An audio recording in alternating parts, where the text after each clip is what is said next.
जिज्ञासा है कि सुख दुख कर्मों का फल है। किसी के जीवन में सुख दुख कर्मों का फल है। फिर सुख दुख कर्मों का ही फल नहीं है, सुख दुख हमारी करनी का फल है। कर्म तो एक बीच में आ जाता है। हम किसी को दुख देते हैं, हमें दुखी होना पड़ता है। हम किसी का सुखी, देखो सीधी बात है, खेत में हम गेहूं बोएंगे तो गेहूं ही आएगा। हमें जो चाहिए है वह बांटो। हमें सुख चाहिए है तो सुख बांटो, हमें दुख चाहिए है तो दुख बांटो, धन चाहिए है तो धन बांटो। बांटना शब्द यानी दान दो।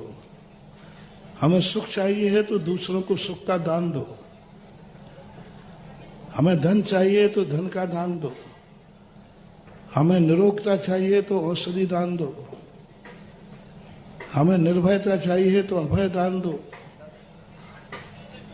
जो तुम बांटोगे वही तुम्हारी जिंदगी में फसल आएगी। तुम दुनिया को दुख बांटोगे, दुख आएगा।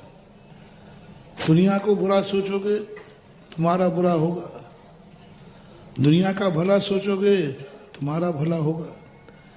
ये तो खेत की बोनी के समान है। जिस प्रकार हम बोते हैं वही फल।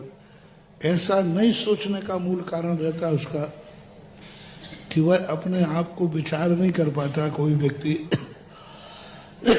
क्योंकि कोई निमित्त पे थूप करके अपने आप को बचाना चाहता है।